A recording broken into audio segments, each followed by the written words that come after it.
কোনো জিনিস বা সম্পত্তি পেতে হলে তাকে প্রাণে মেরে ফেলে সেই জিনিস কখনো পাওয়া যায় না।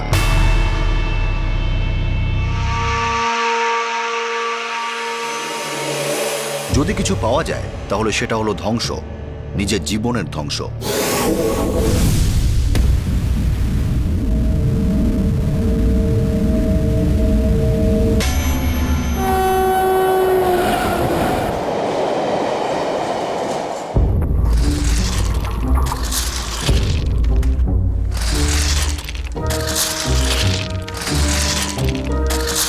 মনোজ, মনোজ, সুপারিনটেনডেন্ট স্যার তোমাকে ডেকেছেন এক্ষুনি। এক্ষুনি? কি হয়েছে? আরে আমি কি জানি ভাই, শিগগির চল। মনোজ, তুমি জয়েন করেছো প্রায় 6 মাস হয়ে গেল। কাজ খুব ভালো হচ্ছে তোমার। হ্যাঁ, ধন্যবাদ স্যার। তোমার এই কাজ দেখে তোমাকে সিনিয়র হেল্পার করা হবে। মনোজ, তোমার প্রমোশন হচ্ছে। অনেক অনেক ধন্যবাদ স্যার। এইভাবেই কাজ করে যাও। হ্যাঁ স্যার। কিন্তু এই প্রমোশনের জন্য তোমাকে এই জায়গা ছাড়তে হবে, মুম্বাই যেতে হবে, করলা ডিভিশন।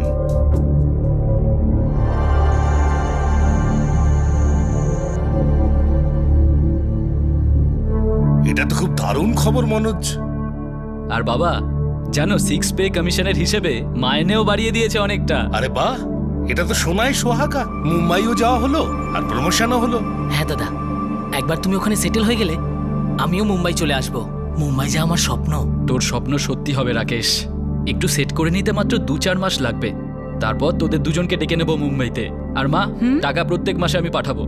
সেসব তো ঠিক আছে, কিন্তু আমরা চাই না তুমি এত বড় শহরে একা যাও। প্রমিলার বাড়ির লোকজন বিয়ের তারিখ ঠিক করার কথা বলছিল। ওদের কি বলবো? এখন বিয়ে করার সময় কোথায় মা? 7 মিনিট লাগে 7 পাক ঘুরতে, আর তার সাথে 7 জন্মের বন্ধনও তৈরি হয়ে যায়। একদম ঠিক বলছে তোমার মা। তাড়াতাড়ি প্রমিলাকে বিয়ে করে নাও আর যাও না ওর সাথে মুম্বাই। আচ্ছা ঠিক আছে মা, তোমরা যেমনটা চাও। আচ্ছা প্রমিলা, নিজের খেয়াল রাখিস, আর কোনো দরকার হলে তুই আমাকে ফোন করিস। মনোজ, আমার বোনের কিন্তু খেয়াল রেখো। হ্যাঁ দাদা, তুমি একদম চিন্তা করবে না। ওখানে প্রথম থেকে সবকিছু সেট করা আছে। প্রমিলা ওখানে ভালো থাকবে। আর তোরা দুজন শোন, তোরা কিন্তু নিজের কাজগুলো মন দিয়ে করবি। আমি ওদিকটা একটু দেখে নিই, তারপর তোদের মুম্বাইতে ডেকে নেব। দে দে, ভালো থাকিস, তুইও ভালো থাকিস।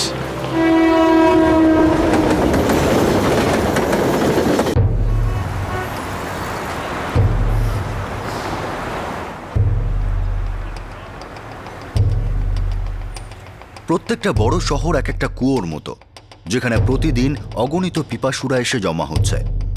এই সব যুবকেরা তাদের এলাকা, তাদের গ্রাম ছেড়ে এখানে আসছে। একটা এমন ভবিষ্যৎ খুঁজে বেড়াচ্ছে যেটা তারা তাদের এলাকায় কোনোদিন পেত না। কিন্তু এমনটা কেন?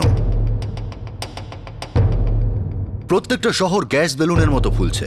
মানুষের বহমান ধারা থামার নামই নিচ্ছে না।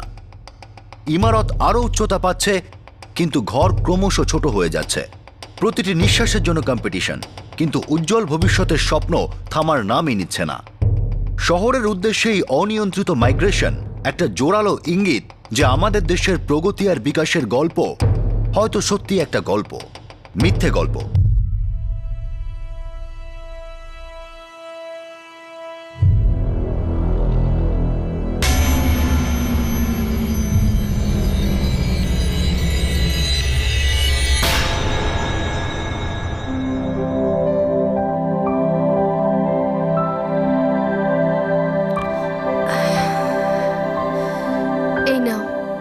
ভেন্ডি আছে তোমার পছন্দের, আর শাকও আছে। আরে তুমি এবার এত রান্না করা বন্ধ করো। শেষ মাস চলছে, একটু রেস্ট নাও না বাড়িতে। নিজের জন্য বাইরে থেকে কিছু আনিয়ে নাও, আর আমি রেল ক্যান্টিন থেকে খেয়ে নেব। হায় ভগবান, কি যে তুমি বলো না। আর তাছাড়া মা ফোন করেছিল, বলছিল এখানেই চলে আয়, ডেলিভারি এখানেই হোক। না না, তাহলে রেলওয়েতে কাজ করে কি লাভ? আর এখানকার হাসপাতাল তোমাদের গ্রামের হাসপাতালের চেয়ে অনেক বেশি উন্নত, জানো তুমি? কিন্তু এখন আমি আমার মাকে কি বলি বলো তো? আমি ওনাকে ফোন করে বুঝিয়ে দেব। আমি আমার মাকে ডেকে নিচ্ছি তোমার দেখাশোনার জন্য। সত্যি বলতে কি, আমারও যেতে ইচ্ছে করছে না। তোমাকে ছেড়ে কোথাও যেতে ইচ্ছে করছে না। চলো তাই সই। আচ্ছা শোনো, রাম আর রাকেশ দুজনে মুম্বাই আসবে বলে অনেক দিন থেকে বলছে। এখানেই ওরা থাকতে চায়। ডাক্তার ডেকে নাও না। হ্যাঁ, আমি সেটাই ভাবছি। যদি বড় একটা কোয়ার্টার পাই তো। যদি হও সুজন তাহলে তেঁতুল পাতায় 9 জন। আর আমি কি এটা জানি না তুমি ভাইদের কত ভালোবাসো? ঠিক আছে, আমি আজকেই ফোন করে দিচ্ছি আর বলে দিচ্ছি মুম্বাইয়ের জন্য তাড়াতাড়ি টিকিট কেটে নে। হ্যাঁ দাদা, হ্যাঁ হ্যাঁ হ্যাঁ, মাকেও সাথে নিয়ে নেব। আমি আজকে টিকিট কেটে ফেলছি। আর তৈরি থাকিস, ভাইপোর দায়িত্বটা কিন্তু কাকাদেরও নিতে হবে। দাদা সত্যি খুব মজা হবে, ভেবেই আমার না খুব আনন্দ হচ্ছে। ঠিক আছে ঠিক আছে। মুম্বাই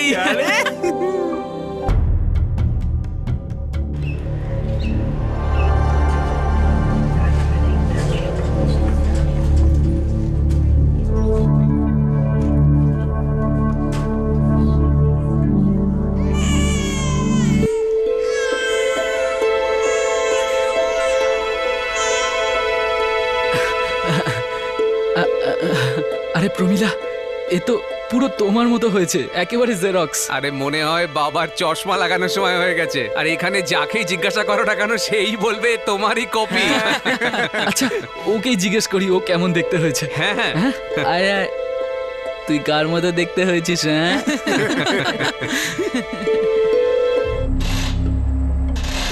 দেখো রাকেশ, এখানে কোনো জায়গা এখন খালি নেই। একটা দুটো তো থাকবেই, আমি কিছু একটা করে নেব। তা সে যে কোনো পার্ট টাইম কাজ হোক না কেন, তা সে এখানে মেশিন পোছার হোক বা ঝাড়ু দেওয়ারই হোক না কেন, শুধু একটা কাজ চাই দাদা। পাবে, কাজ তুমি পাবে। এত রিকোয়েস্টের দরকারই নেই।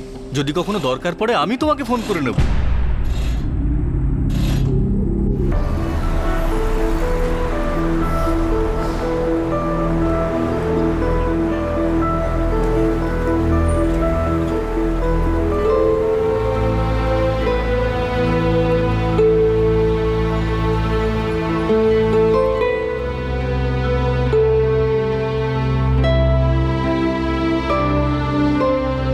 রাকেশ, এই খাবার না খেলে তুই কি তাড়াতাড়ি কাজ পেয়ে যাবি?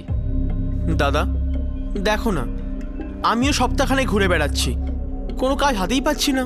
যাই বলো রাম ভাই, তোমার পড়া ছাড়া উচিত হয়নি। আমি বলি কি তুমি পড়াশোনা আবার শুরু করে দাও। এক হাতে ডিগ্রি, অন্য হাতে চাকরি। চাকরি হবে পাকা আর অফিসারের। না না বৌদি, এখন আমার দ্বারা ওসব হবে না। আমার যে কোনো মূল্যে কাজ দরকার, যে কোনো কাজ যেভাবেই হোক।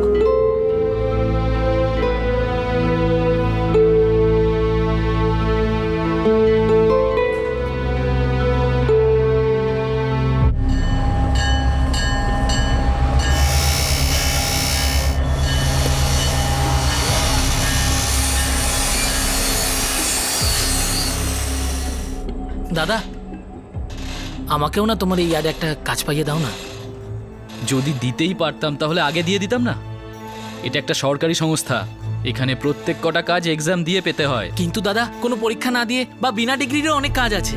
এসব কুলি মজদুরি করা, এক জায়গায় জিনিস অন্য জায়গায় নিয়ে যাওয়া। দাদা, আমি সবকিছু করতে পারবো, সবকিছু। এখানে আমার কোনো জোর নেই। যদি খানওয়া হতো তাহলে কারোর না কারোর সঙ্গে কথা বলে কিছু একটা করা যেত, কিন্তু এটা মুম্বাই। এখানে 2 কোটি মানুষ সব সময় কাজ খুঁজে চলেছে। এখানে কাজ অনেক আছে, কিন্তু সেগুলো পাওয়ার জন্য কারোর না কারোর হাত থাকা চাই মাথার উপরে। দাদা, তুমি যদি আমাকে এইসব কাজ না পাইয়ে দিতে পারো, তাহলে একটা কুলির কাজ অন্তত জোগাড় করে দাও। যদি আমার হাতে কাজ দেওয়ার ক্ষমতা থাকতো তাহলে তোকে কিছু না কিছু কাজ দিতাম না আমি? আর কুলির কাজ খুব সোজা ভেবেছিস তুই? ইউনিয়নবাজি দেখলে না মাথা ঘুরে যাবে বাচ্চু। তাহলে আমি আর কি করব দাদা? এরকম বেকার বসে থাকবো? অপেক্ষা কর, ভালো কথা বলছি। মাথা গরম করলে ভালো কাজও হাত থেকে বেরিয়ে যাবে।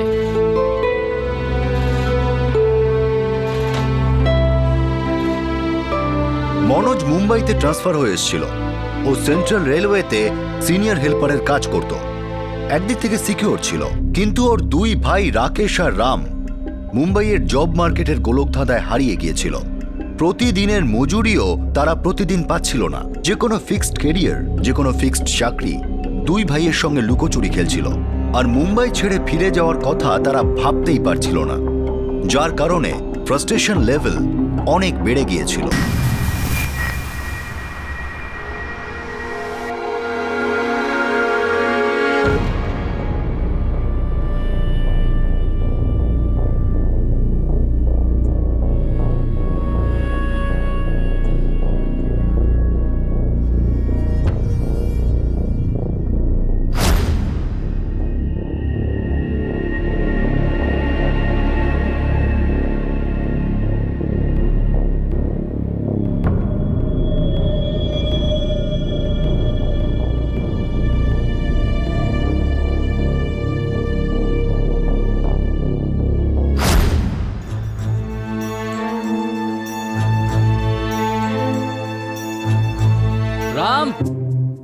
চল আমি বেরোচ্ছি, তোকেও রাস্তায় নামিয়ে দেবো।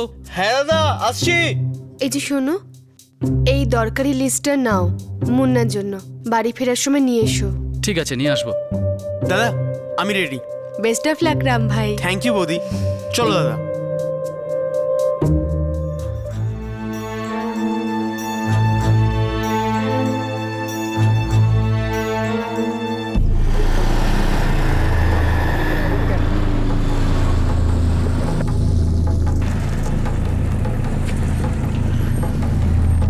ভালো করে ইন্টারভিউ দিবি। হ্যাঁ দাদা। আর ইন্টারভিউ নেওয়ার সময় ওনারা যদি একটু এদিক ওদিক প্রশ্ন করে, যদি বলে যে এই কাজটা অন্য কাউকে আমরা দিয়ে দেব, তাহলে হাসি মুখে বেরোবি, ঠিক আছে? আরে তুই অন্য কোনো কাজ পেয়ে যাবি। চল।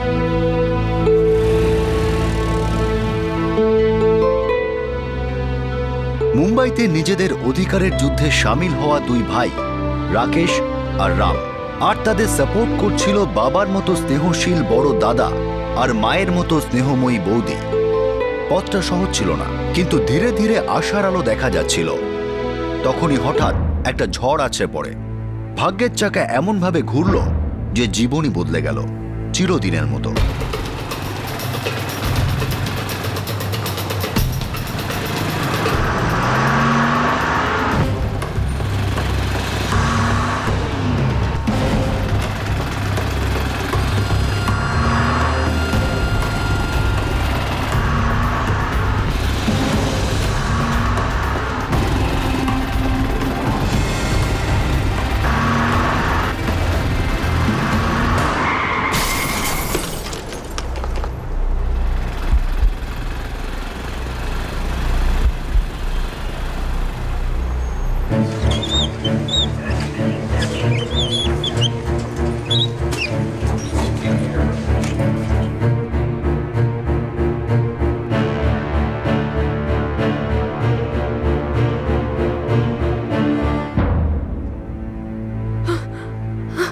ডাক্তারবাবু, দেখুন, অবস্থা খুব একটা ভালো নয়, ক্রিটিক্যাল কেস। রিডে কম্পাউন্ড ফ্র্যাকচার রয়েছে। আমি দেখা করবো ওর সাথে। না না, এখন দেখা করতে পারবেন না, একটু পরে।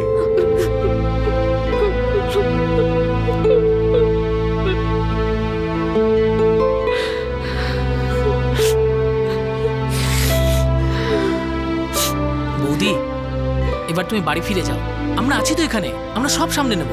যতক্ষণ না ওর সাথে দেখা হচ্ছে আমি এখান থেকে কোথাও যাব না। বৌদি, দাদার যখন জ্ঞান ফিরে আসবে আমরা নিজেরাই তোমায় খবর পাঠাবো।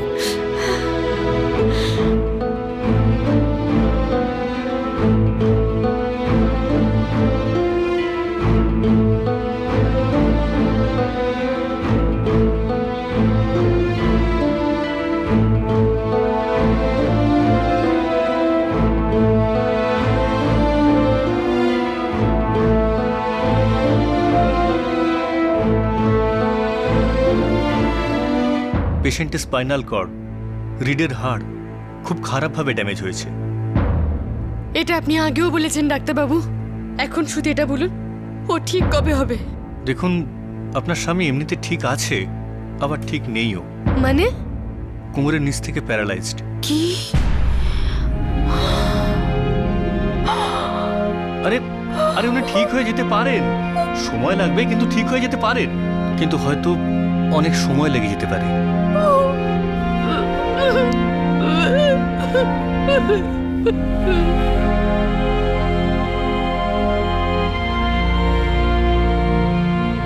খবরটা আমি পেলাম মনোজ, খুব খারাপ লাগছে। কি বলবো স্যার, গাড়িটা এমন টার্ন নিল, এবার তো মনে হচ্ছে আমার জীবনটাও টার্ন নেবে।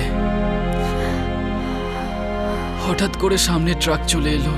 ঠিক আছে, জীবন আছে যখন চেষ্টা করতে হবে। বিশ্রাম করো, আমি আবার নিশ্চয়ই আসবো। না না, তুমি কোনো টেনশন করো না, সব ঠিক হয়ে যাবে। প্রমিলা, তোমার স্বামী মনোজকে ইয়ার্ডে সবাই খুব ভালোবাসে। দেখো, তুমি কোনো ব্যাপারে চিন্তা করো না একদম। মনোজের চিকিৎসায় কোনো রকম কোনো খরচ হবে না। রেলওয়ে হসপিটাল আমাদের মতো লোকেদের জন্যই আছে তো, তাই না? আর হ্যাঁ, মনোজের মাইনে, পুরো মাইনের টাকাটা মাসের শেষে তোমার হাতে পৌঁছে যাবে, সবকিছু আগের মতোই। আর দেখে নিও, দেখতে দেখতে আমাদের মনোজ আবার কাজে জয়েন করবে। ধন্যবাদ স্যার। দেখো, তোমার কোনো জিনিসের দরকার হলে, কোনো জিনিসের প্রয়োজন হলে তো সোজা আমার ইয়ার্ডে চলে আসবে, ঠিক আছে? ঠিক আসছি আছে আমি। স্যার, নমস্কার।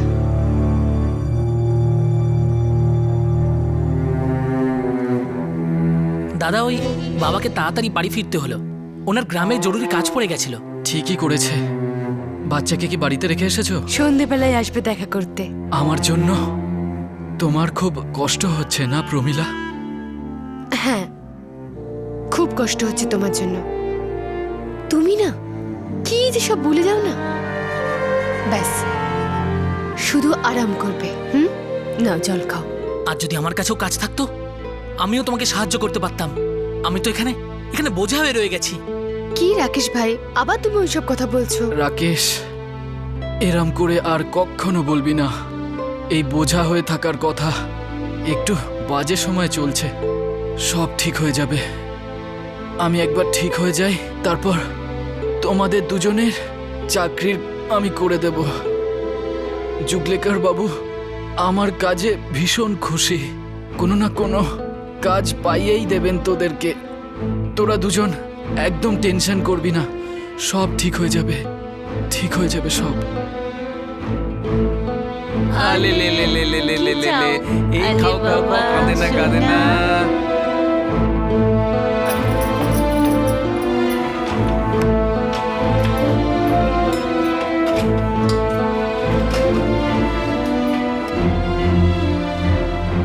মা, হ্যাঁ, আমি হসপিটালে যাচ্ছি। প্রমীলা, হ্যাঁ দাদা। আমার আজ দুপুরেই ট্রেন। বাড়ির সবাইকে আমার প্রণাম জানিও। দেখ, না করিস না, রেখে দে, কাজে লাগবে। আসছি।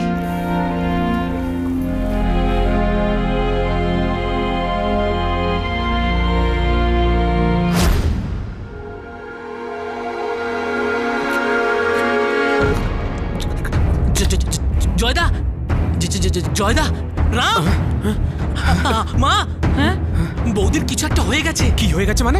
কি হয়েছে? তাড়াতাড়ি আসো, শিগগির আসো। প্রমীলা, প্রমীলা, প্রমীলা, আমাকে এভাবে দেখছেন কেন? কি হয়েছে সত্যি করে বলো রাকেশ। আরে কি হয়েছে এর মানেটা কি? আমি বাথরুম থেকে বাইরে এলাম, দেখলাম বৌদি এভাবে পড়ে আছে, তারপর আমি গিয়ে আপনাদের ডেকে আনলাম।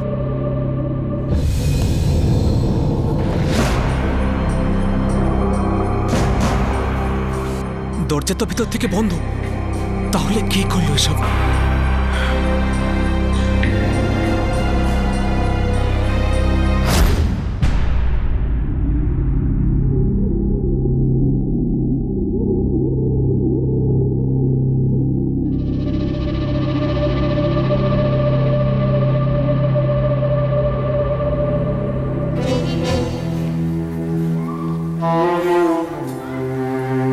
প্রমীলা, 4 মাস হয়ে গেল, আমার শরীরের একটু উন্নতি হলো না।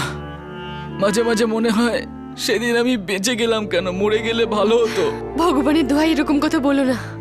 ডাক্তারবাবু তো বলেছেন যে একটু সময় লাগবে, আর তারপর তুমি আবার আগের মতো হয়ে যাবে।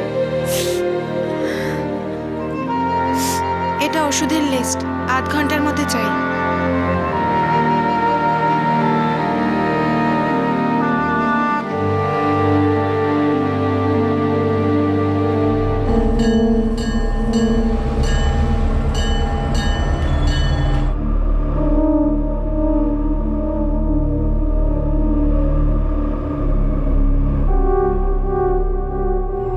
আপনি ভেতরে যেতে পারেন। প্রমীলা, এই অবস্থায় আমি তোমার স্বামীর জন্য যা কিছু সম্ভব সবকিছু করছি। ওর মাইনেতে কিছুতেই কুলোতে পাচ্ছি না। ঘরে ছোট বাচ্চা আছে, ওর 2 ভাই আছে, মা আছে, আর তার উপর নার্স মেডিসিনের লম্বা লিস্ট দিচ্ছে। আমি হসপিটালের সাথে কথা বলে ওষুধপত্র বিনা পয়সায় দেবার চেষ্টা করব। Thank you sir. দেখো প্রমীলা, টাকার প্রয়োজন হলে আর একটা উপায় আছে। যদি ইন্টারেস্টেড হও তো বলো।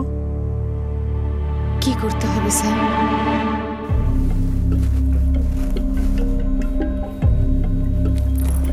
দেখো রাম, 5টা ওষুধ দিতে হবে দাদাকে। আমি ব্যাগের মধ্যে সবকিছু আলাদা করে রেখেছি, খাবার পরে দিয়ে দিও। ঠিক আছে বৌদি।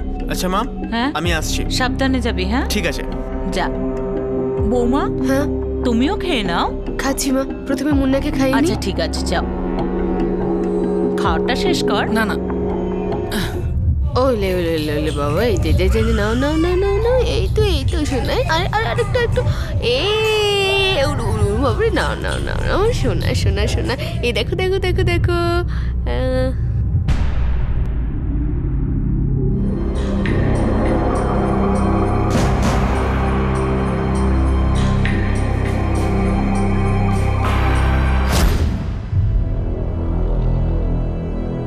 হতে পারে রাতের বেলা বৌদির কিছু একটা হয়েছিল, কোনো মেন্টাল শকটক লেগেছিল বোধহয়, আর সেই কারণেই হয়তো আত্মহত্যা করে ফেলেছে। আমার বোন কখনো আত্মহত্যা করতে পারে না। আরে তার জন্য তো কোনো কারণ থাকবে। আমার বোন খুন হয়েছে। আর কি ভুলভাল বকছেন আপনি? কোনটা ভুলভাল আর কোনটা ঠিক সেটা পুলিশই বলবে।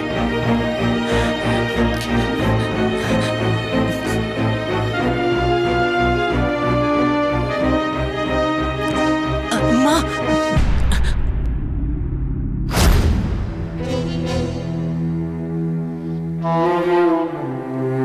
দেখুন, 8 মাস হয়ে গেল, মনোজের অবস্থার কোনো ইমপ্রুভমেন্ট নেই। উপরন্তু সারাদিন বিছানায় শুয়ে শুয়ে মনোজের পিঠে ঘা পর্যন্ত হয়ে গেছে। এখন আপনাদের মন শক্ত করে এটাই মেনে নিতে হবে যে কি ডাক্তারবাবু? মনোজ এখন এরকমই থাকবে, আর ওর পিঠের ওই ঘা ওকে খুব কষ্ট দেবে।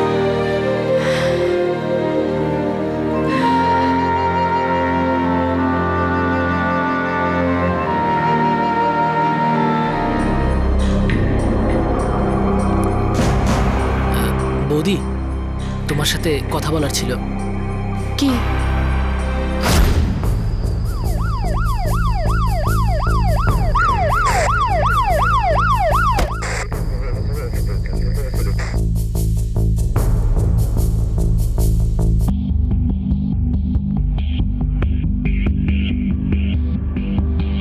স্যার, দরজা ভিতর থেকে বন্ধ ছিল। স্যার, যখন আমি বাথরুম থেকে বাইরে বেরোলাম, আমি দেখলাম যে বৌদি এখানে অদ্ভুতভাবে পড়ে রয়েছে। তারপর আমি কাছে গিয়ে দেখলাম, তো মনে হলো কিছু একটা নিশ্চয় হয়েছে। তারপর আমি সবাইকে জাগিয়ে দিলাম আর এখানে ডেকে আনলাম। Sir 1 minute. স্যার, একটু গন্ডগোল আছে। বডি পোস্টমর্টমের জন্য পাঠিয়ে দাও।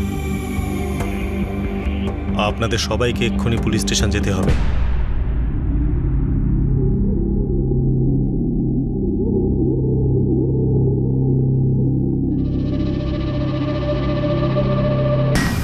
গলা টিপে মারা হয়েছে। গলাতে কোনো আঙুলের চিহ্ন? না, খুব চালাকি করে ব্যাপারটা করেছে। হয়তো কোনো কাপড় বা অন্য কিছু দিয়ে গলাটা টিপে ধরা হয়েছে, তারপর মৃত্যু পর্যন্ত চেপে রাখা হয়েছে। ঘরের দরজাটা ভেতর থেকে বন্ধ ছিল। খুনি বাড়িরই কেউ হবে।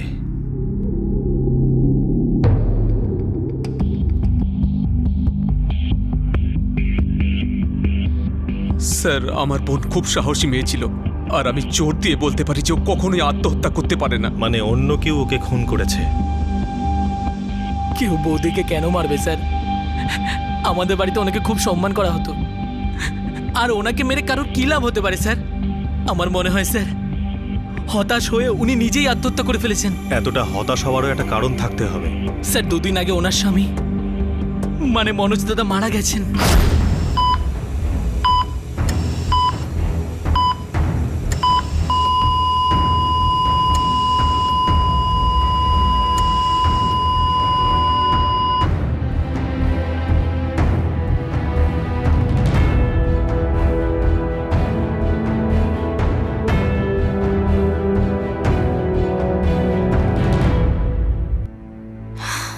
ডাক্তারবাবু, দেখুন, আমরা সবাই তো আপ্রাণ চেষ্টা করেছি, কিন্তু মনোজের অবস্থা খুব খারাপ হয়ে গিয়েছিল। আমরা ওকে বাঁচাতে পারিনি।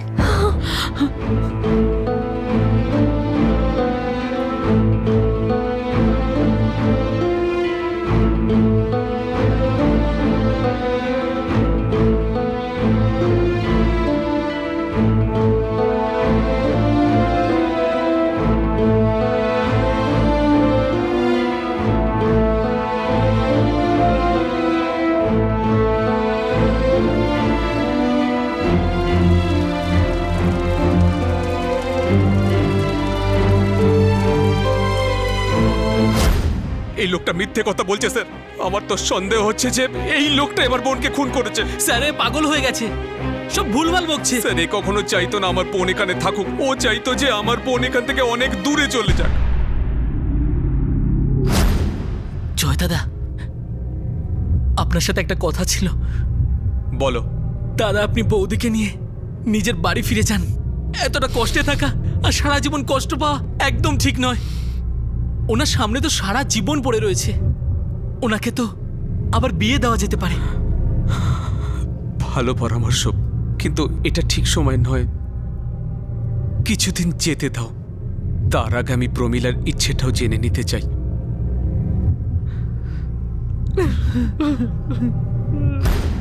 স্যার, আমি বৌদির ভালোই চাইতাম। আমি চাইতাম দ্বিতীয়বার উনি সংসার পাতুক, উনি আবারও সেটেল হয়ে যাক। এতে অপরাধ কোথায় স্যার? এই লোকটা মিথ্যে কথা বলছে স্যার। এর মনে ওই সময় থেকে কোনো গেম চলছিল। কেমন গেম? দাদা, এই রাকেশ ভাই ঠিক নয়, খারাপ উদ্দেশ্য আছে ওর। পরিষ্কার করে বল, কি বলতে চাইছিস? ও বহুদিন ধরে চাইছে যে আমি এই বাড়ি থেকে চলে যাই। মনোজ মারা যাবার আগে থেকেই ও এটা চাইছিল। এ কি বলছিস তুই? বৌদি, তোমার সাথে কথা বলার ছিল। কি? তুমি না তোমার নিজের বাড়িতে ফিরে যাও। দাদা এবং মুন্নাকে রাম আর আমি মিলে সামলে নেব। কি সব উল্টোপাল্টা কথা বলছে রাকেশ ভাই? আমি আমার স্বামী আর বাচ্চাকে ছেড়ে কিভাবে যেতে পারি? বৌদি, কি কথা বলছো তুমি? কেন বুঝতে পারছো না? আমাদের আগামী দিনগুলো কঠিন হতে চলেছে বৌদি, আর এখানে থেকেও তুমি বিশেষ কিছু করতে পারবে না। রাকেশ ভাই, তোমার কি উদ্দেশ্য? পরিষ্কার করে কেন বলছো না যে তুমি ঠিক কি চাইছো?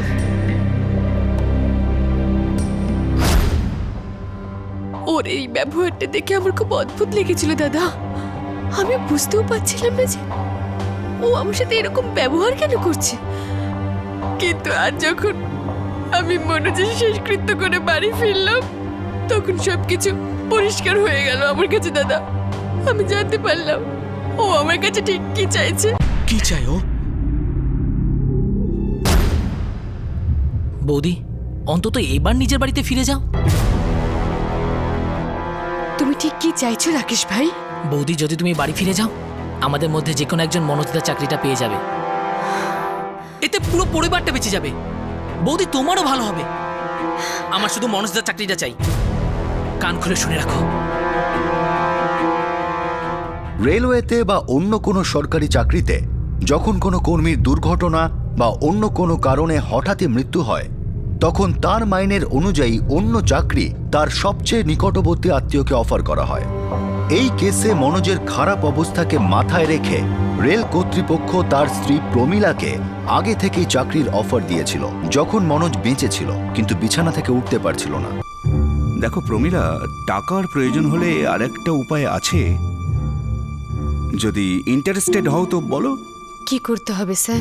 দেখো, আমরা দুজনেই জানি যে মনোজের শরীর রাতারাতি খুব ভালো হয়ে যাবে না, তাই না? আর এটাও হতে পারে যে ও হয়তো কখনোই ঠিক হবে না। তো এই মুহূর্তে আমি তোমার জন্য এইটা করতে পারি যে তোমার নাম রেলওয়ের চাকরির জন্য প্রপোজ করব। আপনি বড় মনের মানুষ স্যার। এতে আমার আর আমার পরিবারের খুব সুবিধা হবে স্যার। কিন্তু স্যার, আমি জানি না আমি এই চাকরিটা করতে পারবো কি না। অবশ্যই করতে পারবে। তুমি নিজের পরিবারকে এত ভালোবাসো, তো কাজটাও তুমি তাড়াতাড়ি শিখে যাবে। এই ফর্মটা নাও, মন দিয়ে পড়ে এটাকে ফিল আপ করে দিও।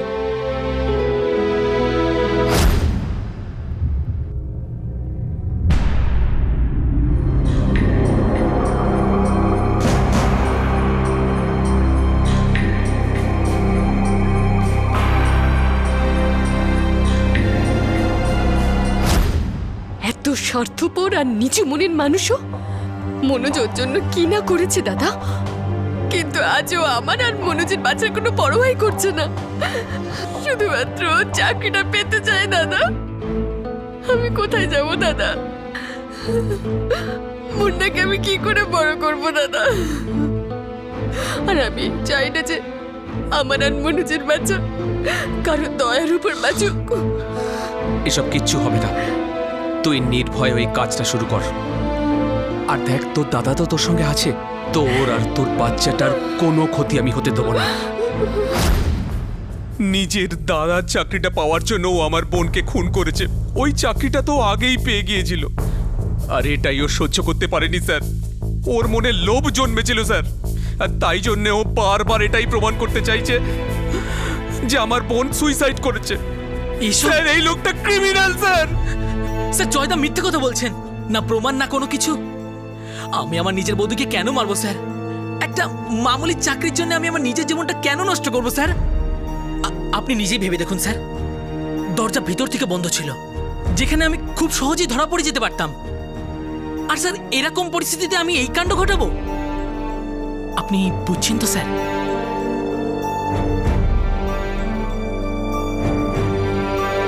পীড়িত প্রমিলার বড়দা জয় বারবার প্রমিলার দেওর রাকেশের বিরুদ্ধে অভিযোগের আঙুল তুলছিল, আর উপস্থিত প্রমাণও রাকেশের দিকেই ইঙ্গিত করছিল। কিন্তু রাকেশ জোর গলায় এই অভিযোগকে অস্বীকার করছিল। ও একটাই কথা বলে চলেছিল যে ওর বৌদি আত্মহত্যা করেছে। অবশেষে রাকেশের ছোট ভাই প্রমিলার সবচেয়ে ছোট দেওর রাম ভেঙে পড়ে, আর সেই কেসের সব জট খুলে দেয়। রাম, তোমার দাদা অনেক পরিশ্রম করে তোমাদের পরিবারের সকলের চাহিদা মেটাতো। দাদার মৃত্যুর পর বৌদি তোমাদের সকলকে মায়ের স্নেহ দিয়েছে। তার কাঁধের ওপর বাচ্চাকে মানুষ করার দায়িত্ব ছিল। তোমার মনে হয় উনি সুইসাইড করেছেন? রাকেশ দাদা আর আমি বৌদিকে অনেক বোঝানোর চেষ্টা করেছিলাম যে উনি এই শহরে একা এই চাকরি বাকরি করে মুন্নাকে বড় করতে পারবে না। এই শহর শিয়াল কুকুরের মতো ওদের দুজনকে ছিঁড়ে খেয়ে ফেলবে, কিন্তু আমাদের কোনো কথাই শুনছিল না। বৌদি, আমি আর রাম চাকরির জন্য 1 বছর ধরে হন্যে হয়ে ঘুরে বেড়াচ্ছি। শুধু এই একটা সুযোগ পাওয়া গেছে, যদি আমি এই চাকরিটা পেয়ে যাই তাহলে আমি কোথাও না কোথাও রামকেও ফিট করে দেবো। বৌদি, আমি কথা দিচ্ছি, আমি মুন্নাকে নিজের ছেলের মতো মানুষ করব। আর তুমি, তোমার কাছে তো সারা জীবন পড়ে আছে, তুমি তো নতুন করে শুরু করতে পারো। তুমি তো দ্বিতীয়বার বিয়েও করে নিতে পারো। রাম আর রাকেশ দুজনে মুম্বাই আসবে বলে অনেক দিন থেকে বলছে, এখানেই ওরা থাকতে চায়। তা ডেকে নাও না। যদি বড় একটা কোয়ার্টার পাই তো। যদি হও সুজন, তাহলে তেঁতুল পাতায় 9 জন। আমি আজকেই ফোন করে দিচ্ছি আর বলে দিচ্ছি মুম্বাইয়ের জন্য তাড়াতাড়ি টিকিট কেটে নে। তোমাদের দাদা সবসময় তোমাদের কথা চিন্তা করত, খুব ভালোবাসতো তোমাদের, কিন্তু আজ যখন ওর চিন্তা পুরোপুরি নেভেওনি, তোমাদের দুজনের ও চাকরির উপর নজর। বৌদি, যদি আমরা নজর না দিই না তাহলে অন্য লোক ছিনিয়ে নিয়ে যাবে। এটা মুম্বাই বৌদি, এখানে কেউ কারোর জন্য থেমে থাকে না, বুঝলে? এটা আমার বা তোমার গ্রাম নয় যে সাহায্যের জন্য সমস্ত গ্রাম উঠে পড়ে লেগে যাবে। আর তুমি তো এখানে টিকতেই পারবে না, গ্যারান্টি দিচ্ছি টিকতে পারবে না। তার উপর চাকরিও করবে, আবার বাচ্চাকেও সামলাবে। পাগল হয়ে যাওনি তো? পাগল তো তোমরা হয়ে গেছো, লোভে পাগল হয়ে গেছো। আরে আমার কথা তোমাদের চিন্তা করতে হবে না, আমার কাছে আমার স্বামীর ভালোবাসা আছে, শক্তি আছে, আর হিম্মত আছে। যেমন করেই হোক আমি মুম্বাইতে থাকবই। তোমরা দুজন এখান থেকে যাও আর নিজেদের জন্য কিছু করার চিন্তা করো। আর রাকেশ ভাই, এই চাকরি তুমি ভুলে যাও, এটা পাবার কথাও তুমি মাথা থেকে বের করে দাও। তোমার দাদা রাকেশ তোমার বৌদি মানে মনোজের স্ত্রী প্রমিলার হত্যা করেছে, হ্যাঁ কি না?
আমি বাচ্চাটাকে নিয়ে যাচ্ছি।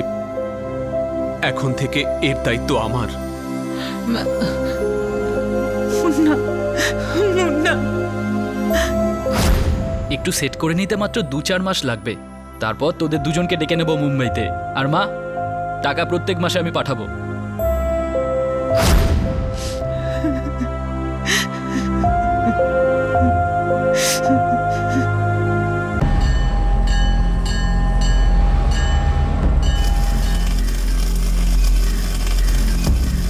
মনোজের চাকরি এখন অন্য ব্যক্তিকে দিয়ে দেওয়া হয়েছে, যার সাথে মনোজের কোনো সম্পর্ক নেই। রাকেশের বিরুদ্ধে আইপিসির 302 ধারা অনুযায়ী হত্যার চার্জ দেওয়া হয়েছে। মুম্বাইয়ের কুর্লা সেশন কোর্ট রাকেশকে যাবজ্জীবন কারাদণ্ড দেয়। রাকেশ মুম্বাই হাইকোর্টে এই সিদ্ধান্তকে চ্যালেঞ্জ করে। আর রাম, যেহেতু সে হত্যার সময় নাবালক ছিল, তাই তাকে কারেকশনাল হোমে পাঠানো হয়। বড় শহরে টিকে থাকার কিছু গুরু মন্ত্র আছে, আর সবচেয়ে প্রয়োজন হলো প্র্যাকটিক্যাল হওয়া। এখানে যাই হোক না কেন তাতে কিছু এসে যায় না, শুধু আপনাকে টিকে থাকতে হবে। সারা দেশের মানুষ শুধু 2-4টে মহানগরের দিকেই কেন ছুটে যায়? ভবিষ্যৎ উন্নত করার জন্য এটা ছাড়া কি আরো অন্য কোনো পথ নেই? কোনো বিকল্প নেই। শহরের অধিবাসীরা যখন কোনো সুন্দর গ্রামে যান, তখন মুক্ত বাতাসে শ্বাস নিতে নিতে তাদের মুখ থেকে এই কথাটা বেরিয়েই পড়ে, বাহ, এই হলো সত্যিকারের জীবন। আর এর একদম বিপরীতে হাজার হাজার গ্রামবাসী দৃঢ়ভাবে এটাই বিশ্বাস করেন যে জীবনে যদি কিছু করতে হয়, কিছু হতে হয়, তাহলে শহরে যেতে হবে। শহর যেন একটা স্বর্গ। এই উদাহরণ বিখ্যাত একটা বাণীকে সত্য প্রমাণ করে, the grass is greener on the other side.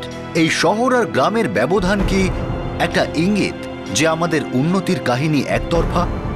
ব্যক্তিগত বিকাশের জন্য অনুকূল অধিকতর সুবিধা শুধু শহরকেই দেওয়া হয়, কিন্তু তা সত্ত্বেও আমাদের শহরের কোয়ালিটি অফ লাইফ আরও খারাপ হয়।